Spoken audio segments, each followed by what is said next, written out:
জোর বলুন সুবহানাল্লাহ। আল্লাহ বলছেন ইয়া আইয়ুহাল্লাযীনা আমানু,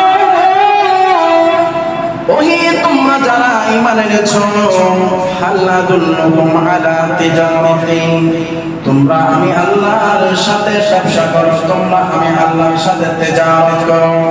আল্লাহ তোমার সাথে তিজারত করলে কি ফায়দা হবে, কি লাভ হবে? আমার আল্লাহ বলেন তুনজিকুম মিন আযাবিন আলীম, তোমাদেরকে আমি আল্লাহর কঠিন যন্ত্রণা থেকে রেহাই দেব। জোরে বলুন সুবহানাল্লাহ। আল্লাহ আপনি যে বলেছেন হাল আদুল্লুকুম আলা তিজারাতিন, আপনার সাথে ব্যবসা করার জন্য, ইয়া রাব্বাল আলামিন আপনার সাথে কিভাবে ব্যবসা করব আমাদেরকে একটু করতে শিখিয়ে দেন না। আমার আল্লাহ সূরাতুল সাফফের 11 নং আয়াতে কারিমার মধ্যে আমার আল্লাহ বলে দিচ্ছেন তুমিনুনা বিল্লাহি ওয়া রাসূলিহি, তোমরা যদি আমি আল্লাহর সাথে ব্যবসা করতে চাও, দুনিয়ার মতো কোনো পুঁজির প্রয়োজন নাই, কোনো টাকার প্রয়োজন নাই, দুনিয়ার মতো কোনো আকলের প্রয়োজন নাই, দুনিয়ার মতো কোনো ব্যবসা বাণিজ্য করার জন্য জ্ঞানের প্রয়োজন নাই। আমি আল্লাহর সাথে যদি তোমরা ব্যবসা করতে চাও, তাহলে তোমাদের দুইটা পুঁজি, একটা হলো তুমিনুনা বিল্লাহ, আমি আল্লাহর উপর ঈমান, আর একটি হচ্ছে ওয়া রাসূলিহি, আমার হাবিবুল্লাহর উপর ঈমান। জোরে বলুন সুবহানাল্লাহ। রাব্বির জাল্লাল্লাহ মা ফি কলবি গায়রুল্লাহ, নূর মুহাম্মদ সাল্লাল্লাহু ইল্লাল্লাহ, হাসবি রাব্বির জাল্লাল্লাহ মা ফি কলবি গায়রুল্লাহ, নূর মুহাম্মদ সাল্লাল্লাহু আরমারি হাজ সিনে কাহা তাআলা বাশরুন উসনে বরহাজ সিনে কাহা তাআলা বাশরুন উসনে বন্দানি বিকাহা তা মুঝে মালूम न था हस्ब रब्बिर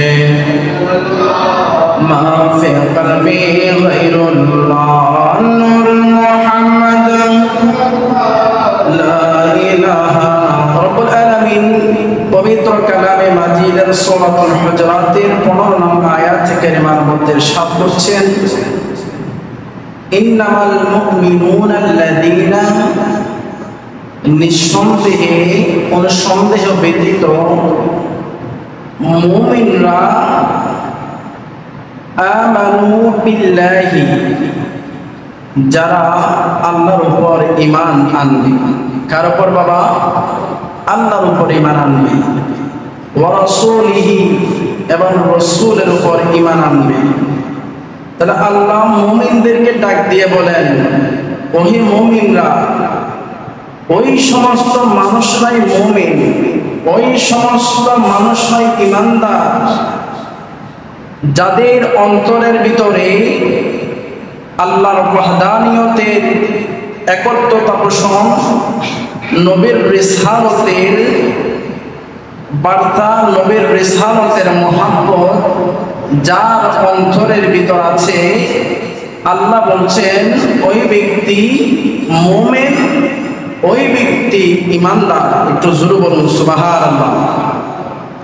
আল্লাহ আরো বলছেন তুম্মা লাম ইয়ারতাবু ওয়া জাহাদু, শুধু আল্লাহর উপর ঈমান আনলে হবে না, রাসূলের রিসালাতের উপরে বিশ্বাস স্থাপন করলে হবে না। এটা যে আল্লাহর উপর ঈমান এনেছে, নবীর উপর যে ঈমান এনেছে, এটার মধ্যে কোনো সন্দেহ থাকতে পারবে না। কি থাকতে পারবে না বাবা? সন্দেহ থাকতে পারবে না, সন্দেহের অবকাশও থাকতে পারবে না। আল্লাহ বলছেন যাদের অন্তরে আল্লাহর ঈমান, রাসূলের ঈমান, এই ঈমানের ব্যাপারে কোনো রকম সন্দেহ থাকবে না, নিঃসন্দেহে তারাই মুমিন, তারাই ঈমানদার। একটু জোরে বলুন সুবহানাল্লাহ। আল্লাহ অত্র আয়াতের শেষ অংশের মধ্যে বলছেন মুমিনদের, ঈমানদারদের আরেকটা বৈশিষ্ট্য আছে। বিআমওয়ালিহিম ওয়া আনফুসিহিম, তাদের মাল এবং জান দিয়ে ফি সাবিলিল্লাহি, আল্লাহর রাস্তায় জিহাদ করবে। মুমিনদের জান এবং মাল সবকিছু হয় কার জন্য? আল্লাহর জন্য। ওই জান এবং মাল দিয়ে যখন জিহাদের ডাক আসবে, জিহাদে যাবে, বোঝা গেল ওই ব্যক্তি পূর্ণাঙ্গ মুমিন, ওই ব্যক্তি পূর্ণাঙ্গ ঈমানদার। একটু জোরে বলুন সুবহানাল্লাহ। আল্লাহর উপর বলছেন উলাইকা হুমুস সাদিকুন, যাদের মধ্যে এই অভ্যাসটা থাকবে তারাই হচ্ছেন সত্যবাদী, তারাই হচ্ছে আফজল, তারাই হচ্ছে মুত্তাকি। একটু জোরে বলুন সুবহানাল্লাহ। তা আমরা জানতে পারলাম প্রথম নম্বর, মুমিন হওয়ার জন্য, পূর্ণাঙ্গ ঈমানদার দাবি করার জন্য আল্লাহর উপর ঈমান আনতে হবে, রাসূলের উপর ঈমান আনতে হবে। লা ইলাহা ইল্লাল্লাহ পড়লেন, আপনি ঈমানদার হন নাই। যতক্ষণ না আপনি পড়েছেন মুহাম্মাদুর রাসূলুল্লাহ, আপনি তখনই ঈমানদার হয়েছেন। এটাই হচ্ছে ইসলাম, এটাই হচ্ছে ঈমানের মূল। একটু জোরে বলুন সুবহানাল্লাহ। তাহলে আমরা যে ঈমান এনেছি এর মধ্যে কোনো সন্দেহ আছে? আল্লাহ যে এক, আল্লাহর যে কোনো দ্বিতীয় নেই, এর মধ্যে কোনো সন্দেহ আছে? এক্ষেত্রে কারো সন্দেহ নাই। আমাদের প্রতিপালক এক, আমাদের প্রতিপালক এক বিদায় আজকে জুমার নামাজ পড়তে আমরা এসেছি। কথা বলুন ঠিক কিনা? কিন্তু ওয়া রাসূলিহি, রাসূলের রিসালাতের ব্যাপারে, রাসূলের রিসালাতের ব্যাপারে, রাসূলের শানের ব্যাপারে, রাসূলের উপরে ঈমানের ব্যাপারে অনেকে হয়েছেন মুস্তাকে রাসূল, অনেকে হয়েছেন মুনাফিক, অনেকে হয়েছেন কাফের। একটু জোরে বলুন ঠিক কিনা? কেননা আপনার মতো আমার মতো মসজিদে নববীতে হাজার হাজার মুসল্লি নামাজ পড়েছে। কিছু মুসল্লি নামাজ পড়েছে, আল্লাহর উপরে ঈমান এনেছে, নবীর উপরে ঈমান এনেছে। আল্লাহ তাদেরকে বলেছেন মুমিন, তাদেরকে বলেছে ঈমানদার। আর কিছু নামাজ পড়েছে, আল্লাহর উপর ঈমান এনেছে ঠিক, কিন্তু নবীকে যত উপযুক্ত বিশ্বাস করতে পারে নাই, নবীর উপর যত উপযুক্ত ঈমান আনতে পারে নাই, এদেরকে বলা হয় মুনাফিক। একটু জোরে বলুন ঠিক কিনা? তো আল্লাহ বলছেন মুমিন হওয়ার জন্য এই দুইটা বিষয় প্রয়োজন। কয়টা বিষয়? দুইটা বিষয় প্রয়োজন। এই দুইটা বিষয়ের মধ্যে সুম্মা লাম ইয়ারতাবু ওয়া জাহাদু, কোনো সন্দেহ করা যাবে? তাহলে আল্লাহর উপর ঈমান এনেছি, কোনো সন্দেহ নাই, কিন্তু নবীর উপর ঈমান আনার ক্ষেত্রে সন্দেহ হয়েছে, আপনি পূর্ণাঙ্গ মুমিন নয়। তো আল্লাহ বলছেন দুনিয়ার মানুষরা এক একজন আরেকজনের সাথে ব্যবসা বাণিজ্য করে কিনা? পৃথিবীর মানুষ 90% মানুষ ব্যবসায়ী হতে চায়। কেন? অল্প পরিশ্রমে বেশি টাকা আয় হবে, অল্প পুঁজিতে বেশি টাকা ইনকাম করা যায়, এই জন্য মানুষরা ব্যবসায়ী হতে চায়। কথা বলুন ঠিক কিনা? এই ব্যবসার ক্ষেত্রে কিছু মানুষ লাভবান হয়, আবার কিছু মানুষ ক্ষতিগ্রস্ত হয়। দেখা যায় আপনার এই মাস যদি আপনি লাভবান হয়েছেন, আবার সামনের মাসে দেখা যায় আপনার লোকসান হয়েছে। ব্যবসার নিয়ম হচ্ছে এটা, কিছুদিন লাভ আবার কিছুদিন লোকসান, এটাই হচ্ছে ব্যবসার নিয়ম। মানুষরা ব্যবসার প্রতি এতই মনোনিবেশ, এতই ঝুঁকি, কেননা কিয়ামতের ময়দান যখন কায়েম হবে, হিসাব নিকাশের সময় একজন ব্যক্তি এমন হয়ে যাবে যার গুনাহ এবং সওয়াব বরাবর হয়ে যাবে। এখন একে কি জান্নাতে দিবে নাকি জাহান্নামে দিবে? আল্লাহ জিজ্ঞেস করবে, ও বান্দা তোমাকে কোথায় দিব? কোথায় দিব? তোমার তো তো ওই পাশে সমান, ওই ব্যক্তি বলবে আল্লাহ যেই পাশে গেলে লাভ হবে, যেই পাশে গেলে লাভবান হব, আমাকে ওই পাশেই পাঠান। একটু জোরে বলুন সুবহানাল্লাহ। তাহলে দুনিয়ার মধ্যে মানুষ যেভাবে লাভ চায়, আখিরাতেও কি চায়? লাভ চায়। তো আল্লাহ বলছেন তোমরা দুনিয়ার মধ্যে ব্যবসা করো, এই ব্যবসার মধ্যে লোকসান আছে, লাভ আছে, কিন্তু যদি আমি আল্লাহর সাথে যদি তোমরা ব্যবসা করো, এই ব্যবসার মধ্যে লোকসান নাই, এই ব্যবসার মধ্যে লস নেই। আল্লাহ আপনার সাথে কিভাবে ব্যবসা করো? এই জন্য রব্বুল আলামিন পবিত্র কালামে মাজিদের সূরাতুল সাফফিন 10 নম্বর আয়াতে কারিমার মধ্যে আমার আল্লাহ বলেন, ইয়া আইয়ুহাল্লাযীনা আমানু হাল আদুল্লুকুম আলা তিজারাতিন তুজিকুম মিন আযাবিন আলীম।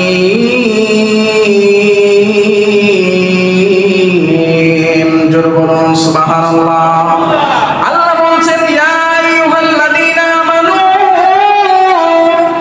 ওহে তোমরা যারা ঈমান এনেছো, হাল আদুল্লুকুম আলা তিজারাতিন, তোমরা আমি আল্লাহর সাথে ব্যবসা করো, তোমরা আমি আল্লাহর সাথে তিজারত করো। আল্লাহ তোমার সাথে তিজারত করলে কি ফায়দা হবে, কি লাভ হবে? আমার আল্লাহ বলেন তুনজিকুম মিন আযাবিন আলীম, তোমাদেরকে আমি আল্লাহর কঠিন যন্ত্রণা থেকে রেহাই দেব। জোরে বলুন সুবহানাল্লাহ।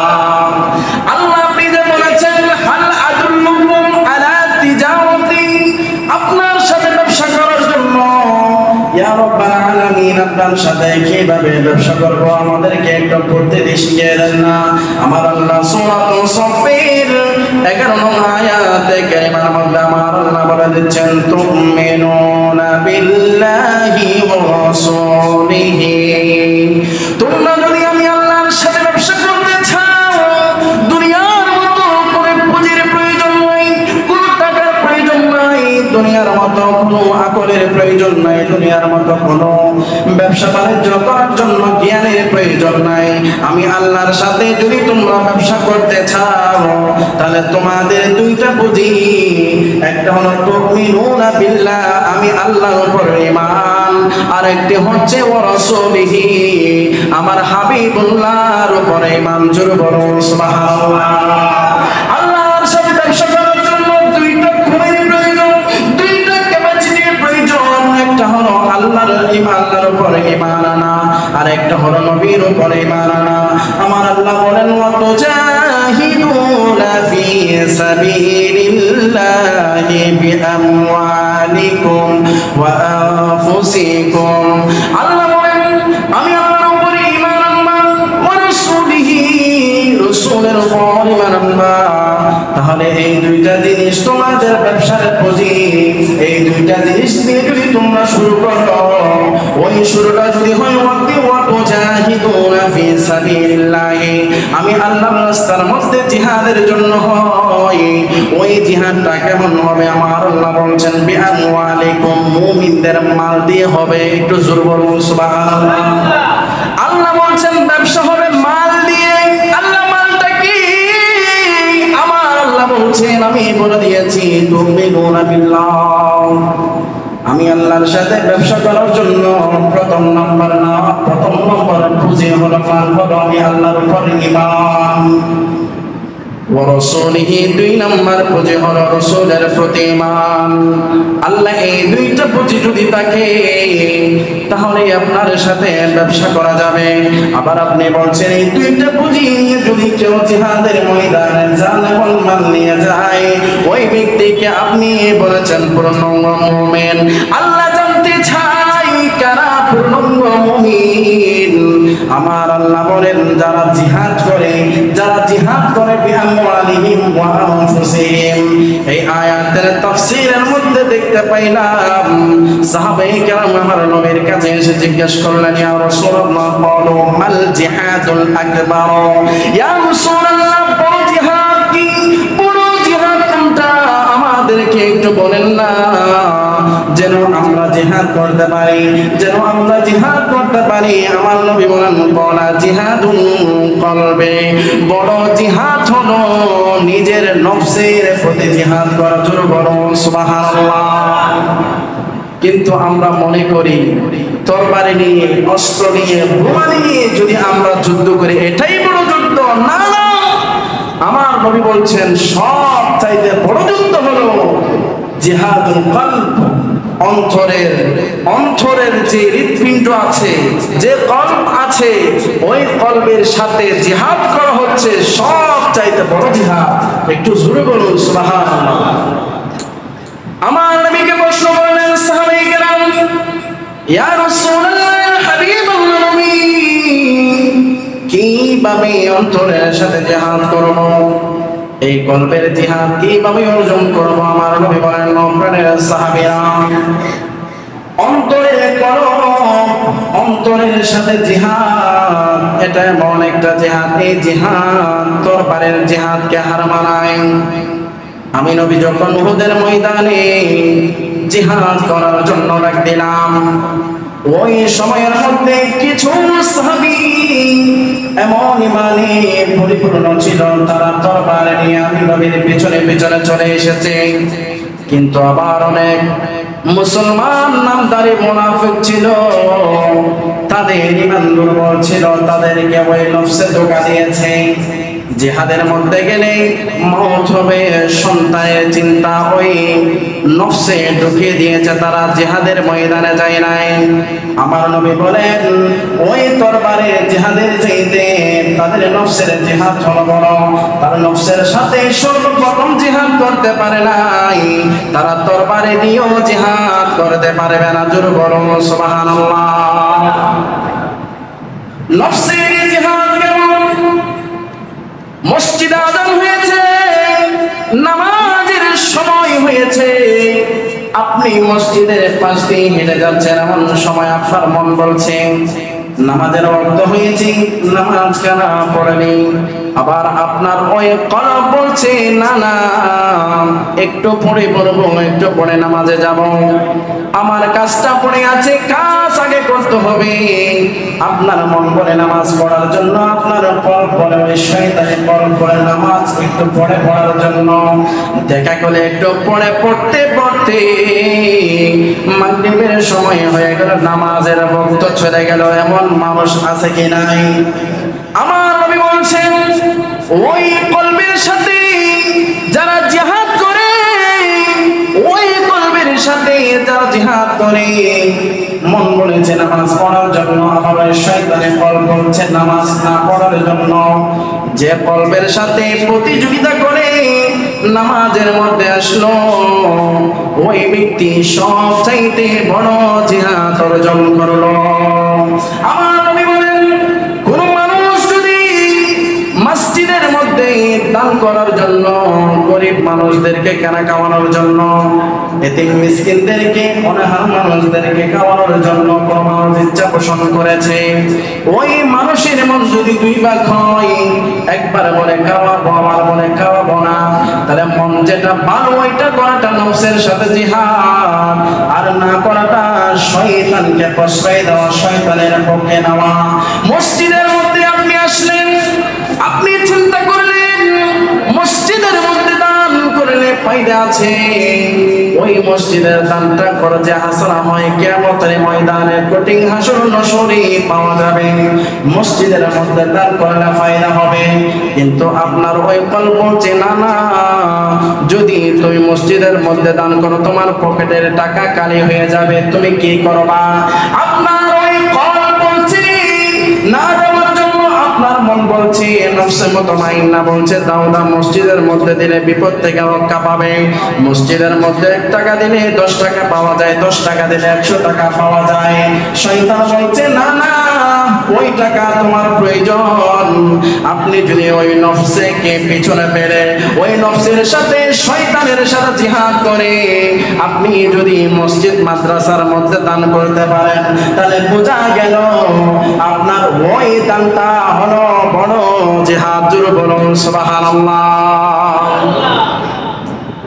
প্রত্যেকটা ভালো কাজ আপনার একবার মন চাইবে করার জন্য, আবার মন চাইবে না করার জন্য। না করার পক্ষে বেশি দলিল দিবে, এটা না করলে ভালো হয়, এটা না করলে ভালো হয়, এটা তোমার উপকৃত আসবে, এটা দিয়ে কি হবে। না করার পক্ষে শয়তানের যুক্তি বেশি থাকবে। যদি আপনি শয়তানের সাথে যদি জিহাদ করে, একনিষ্ঠতার সাথে যদি আপনি ইবাদত, দান, সাদকা, ভালো কাজগুলো যদি করতে পারেন, আপনি সর্বপ্রথম জিহাদ, আপনি কলবের জিহাদের সাথে ওই শয়তানের সাথে জিহাদ করে আপনি জয়ী হয়েছেন। আমার নবী বলেছেন সর্বপ্রথম জিহাদের মধ্যে যেই জয়ী হবে তার ওই বাকি জিহাদগুলো আর কোনো টেনশন করা লাগবে, কখনো টেনশন করা লাগবে না। আল্লাহ পাক রব্বুল আলামিন অটোমেটিকলি বাকি জিহাদগুলো অর্জন করিয়ে দিবে। একটু জোরে বলুন সুবহানাল্লাহ। তাহলে সব চাইতে নফসের সাথে জিহাদ করা হচ্ছে ঈমানের মূল। আপনার ঈমান কিভাবে থাকবে? আপনার নফস বলছে আজকে বেহেয়াপনার মধ্যে যান, আপনার ঈমান বলছে না ওইখানে যাওয়া যাবে না, ওইখানে গেলে ঈমান থাকবে না। তাহলে বোঝা গেল আপনার নফস মুতমাইন্না, ওইটা এমন একটি নফস যেই নফস সদা সর্বদাই আপনার ঈমানকে ধরে রাখতে চায়। আর ওই শয়তানি নফস, নফসে নওয়ামা, ওই নফস সব সময় চায় খারাপের দিকে নিয়ে যেতে। ওইটা হচ্ছে শয়তানি। শয়তানি থেকে যে বাঁচতে পারলো তার পূর্ণাঙ্গ ঈমান রইল। একটু জোরে বলুন সুবহানাল্লাহ। আমার আল্লাহ বলছেন আমি আল্লাহ যেই হুকুম আহকাম দিয়েছি মানুষরা তার উপর ঈমান আনয়ন করেছে। মানুষরা মনে করেছে আমি আল্লাহ তাদেরকে যে ঈমানদার বানিয়েছি এ ব্যাপারে তাদের থেকে কোনো পরীক্ষা নিব না। আমার আল্লাহ বলছেন হাসিবান নাসু আইয়াতুরাকু আইয়াকুলু আমান্না। আল্লাহ বলছেন মানুষ কি মনে করে আমি আল্লাহ যেই ঈমান দিয়েছি ওই ঈমান পেয়ে আইয়াতুরাকু আইয়াকুলু আমান্না, তাদের ঈমান কি তাদেরকে বাঁচাতে পারবে? তাদের ঈমান কি, যারা ঈমান এনেছে তারা কি মনে করে তাদের ঈমানের ব্যাপারে কোনো রকম পরীক্ষা নেওয়া হবে না? আমার আল্লাহ বলছেন ওয়াহুম লা ইফতানুন, অবশ্যই অবশ্যই তাদের ঈমানের ব্যাপারে পরীক্ষা নেওয়া হবে। একটু জোরে বলুন সুবহানাল্লাহ। আল্লাহ কি পরীক্ষা নেবে? আমরা তো ঈমান এনেছি, এখানে পরীক্ষা কিসের? আমার নবী ডাক দিয়ে বলেন সাহাবায়ে কেরামদেরকে, ও প্রাণের সাহাবী, শুনো শুনো শুনো, তোমরা যে ঈমান এনেছো ওই ঈমান সম্পর্কে আল্লাহ কুরআনুল কারীমের মধ্যে বলেছেন পরীক্ষা নেবে। তোমরা ওই পরীক্ষার মধ্যে যদি উত্তীর্ণ হতে পারো তাহলে আল্লাহ তোমাদেরকে পরিপূর্ণ ঈমানদার বানাবে। ওই পরীক্ষাগুলো কেমন? আমার নবী বলেন এক নাম্বার হলো কখনো শত্রুর সাথে মোকাবিলা করা। একটু জোরে বলুন সুবহানাল্লাহ। সাহাবায়ে কেরাম জিজ্ঞেস করলেন ইয়া রাসূলুল্লাহ, শত্রুদের সাথে কিভাবে মোকাবিলা করব? তাদের বিরুদ্ধে কিভাবে দাঁড়াবো?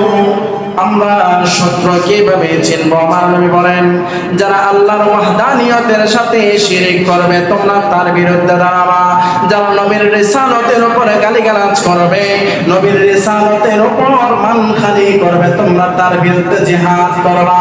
এটা যদি তোমরা জিহাদ করতে পারো, এই ব্যাপারে যদি তোমাদের কষ্ট লাগে, তোমরা যদি ওই ব্যক্তিকে ঘৃণা করতে পারো, তাহলে আল্লাহ রাব্বুল আলামিন তোমাদেরকে ঈমানে পরিপূর্ণ করবে। দুই নম্বর হলো কখনো আল্লাহ খোদা দিয়ে, দরিদ্রতা দিয়ে আল্লাহ পরীক্ষা করবেন। মানুষদেরকে খোদা রেখে আল্লাহ পরীক্ষা করবেন। ওই মানুষটাকে আমি আল্লাহকে বলে গিয়েছে। আমাদের দেশের মধ্যে এমন মানুষ আছে কিছুদিন খাইতে না পারলে, দারিদ্রতার মধ্যে পড়লে বলে আল্লাহ কোথায়? আল্লাহ আমাকে দেখছেন না? একটু জোরে বলুন নাউজুবিল্লাহ। এমন মানুষ আছে কি নাই? একটু ক্ষুধার ধারে, একটু দারিদ্রতা অবস্থায় বলে আল্লাহ অমুক জনকে এভাবে ধনী বানিয়েছেন, আল্লাহ কি নাই? আল্লাহ কি আমাকে দেখছেন না? এই কথা বলে কিনা? একটু জোরে বলুন। এটাই হচ্ছে ইমানের পরীক্ষা। এটা বলা মানে আপনি ইমানের পরীক্ষার মধ্যে ফেল করেছেন। যদি আপনি ক্ষুধার সময়, আমার নবী যখন খন্দকের যুদ্ধ করছেন, ওই সময়ের মধ্যে অনেক দিন অনাহারে সাহাবায়ে কেরামরা পেটের মধ্যে একটা পাথর বেঁধেছেন, আমার নবী দুইটা পাথর বেঁধেছেন। আমার নবী চাইলে দোয়া করলে আল্লাহ তাআলার পক্ষ থেকে মান্না সালোয়া তৈরি করা খাবার আসতো কিনা? আমার নবী দোয়া করার সাথে সাথে মুস্তাজাবাত দাওয়াত, দোয়া করার সাথে সাথে কবুল হয় নবীদের দোয়া।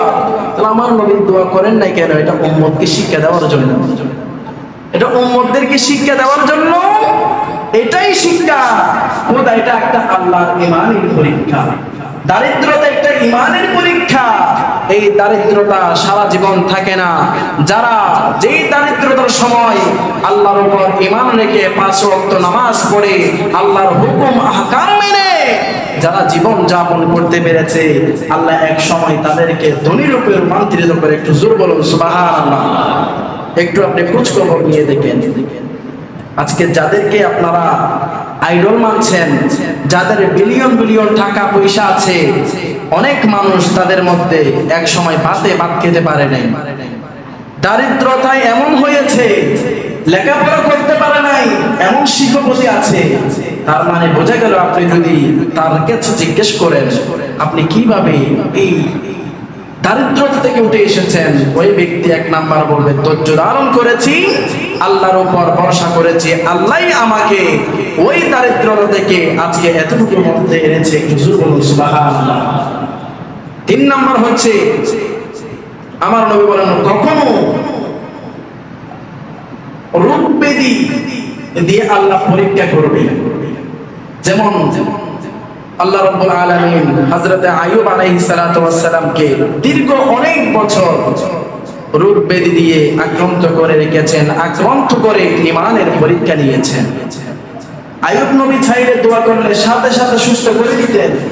এটা আমার আল্লাহ কুরআনুল কারীমের মধ্যে দৃষ্টান্ত করে দিয়েছেন আইয়ুব নবীর দিয়ে। অনেক সময় আমাদের দুঃখ হয়, আমরা অতিষ্ঠ হয়ে যাই, আমরা পেরেশান হয়ে যাই, আমরা বুঝতে পারি না কি করব।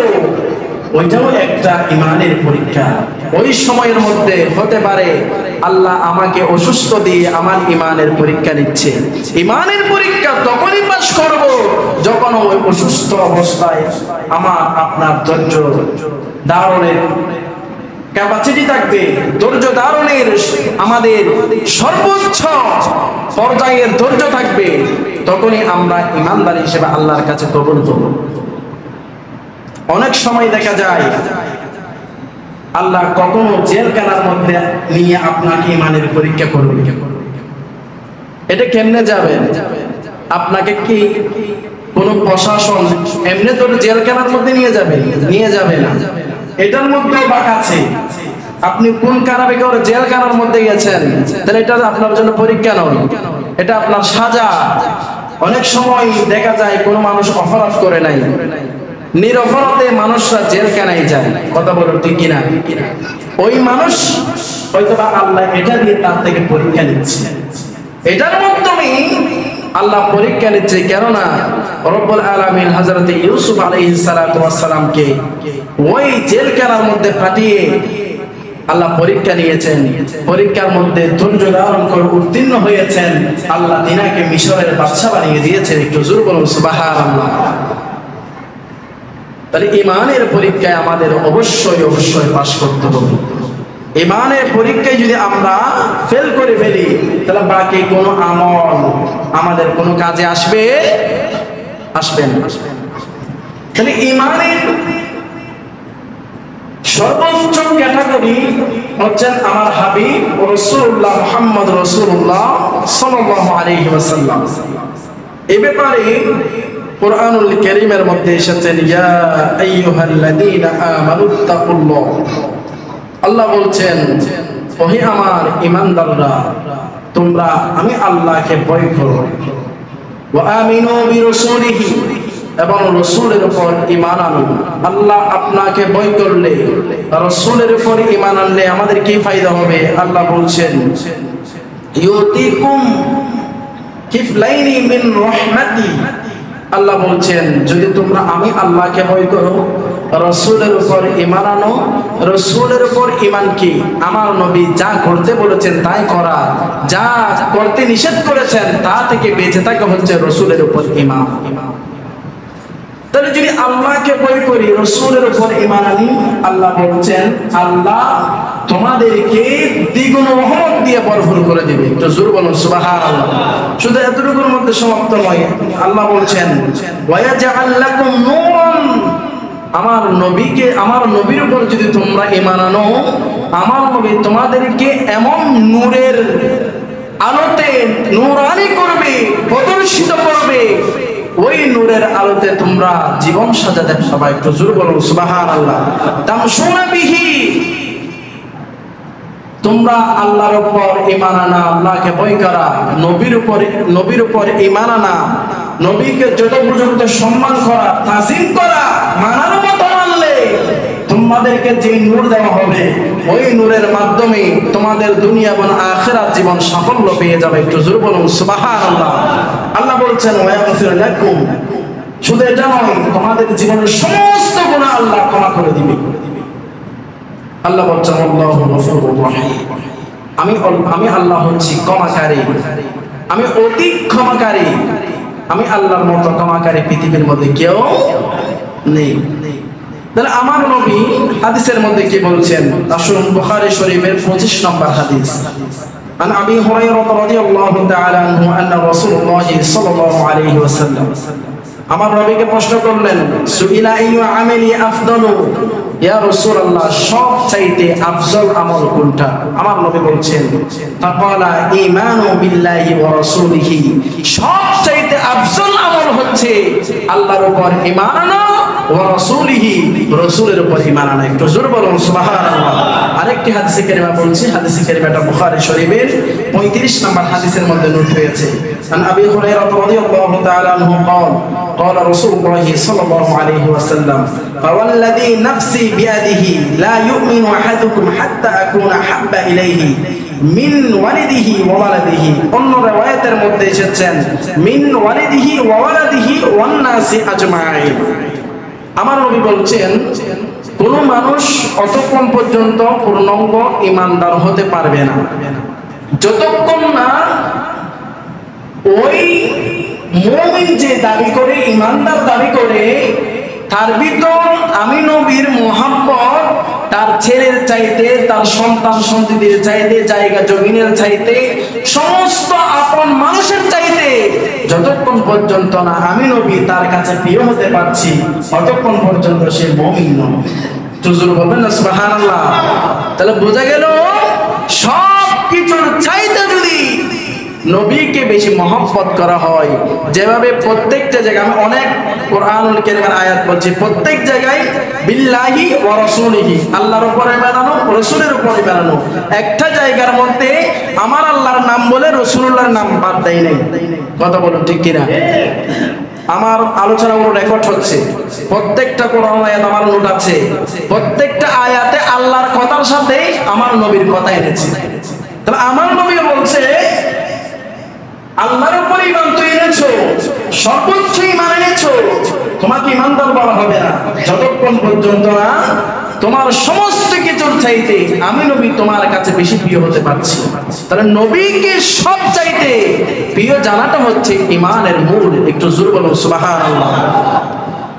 এরপর হাদিসের মধ্যে এসেছে, এই হাদিস কেন বুখারী শরীফের মধ্যে এসেছে, হযরত আবু হুরায়রা রাদিয়াল্লাহু তাআলা আনহু বলেছেন قال الإيمان বিদআতুন ওয়া সিত্তুনা শু'বাতা ওয়াল হায়াউ শু'বাতা মিনাল ঈমান। আমার নবী বলছেন ঈমানের 60টিরও অধিক শাখা প্রশাখা আছে। কয়টি বাবা?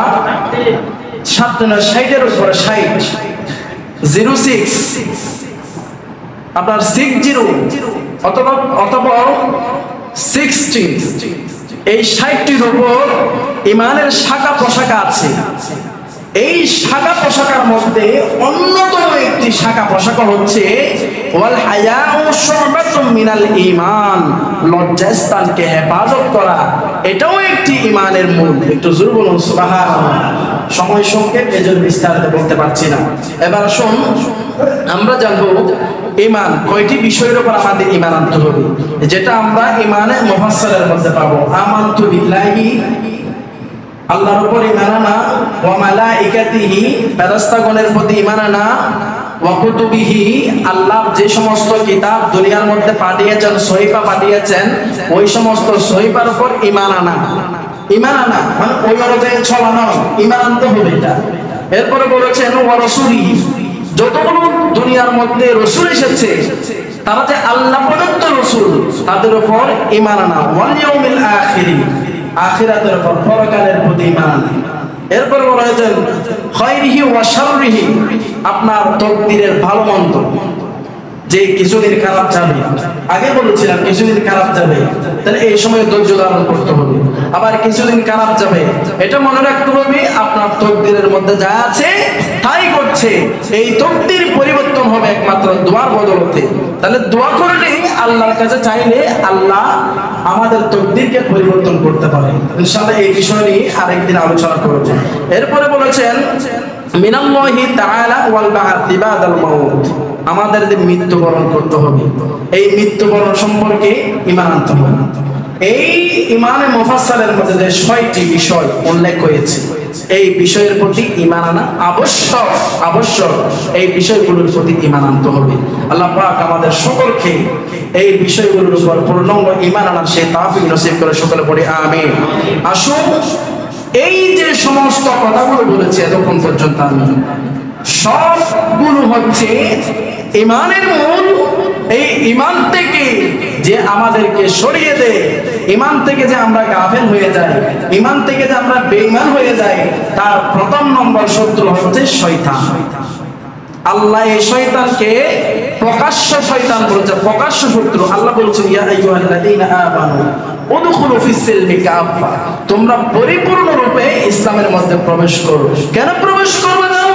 আল্লাহ বলছেন ওয়ালা তাত্তাবিউ খুতুওয়াতিশ শায়াতিন, আল্লাহ বলছেন তোমরা পরিপূর্ণ রূপে যদি ইসলামের মধ্যে প্রবেশ না করো, তাহলে শয়তান তোমাদেরকে ধোঁকা দিবে। শয়তান কি দিবে বাবা? ধোঁকা দিবে। ভালো কোনটা মন্দ কোনটা সেটা তোমাকে বুঝতে দিবে না। ভালো জিনিসটা তুমি বুঝবে না, খারাপটা করতে করতে তোমার জীবনটা খারাপ হয়ে যাবে। তাহলে শয়তান থেকে বাঁচার জন্য উদখুলু ফিস-সিলমি কাফা, পরিপূর্ণ ঈমান আনতে হবে, পরিপূর্ণ ইসলামের উপর প্রবেশ করতে হবে। এরপর আল্লাহ বলছেন ইন্নাহু, কেন তোমাদের শয়তান শত্রু জানো? লাকুম আদুউম মুবিন, শয়তান তোমাদের গোপন শত্রু নয়, শয়তান হচ্ছে তোমাদের প্রকাশ্য শত্রু।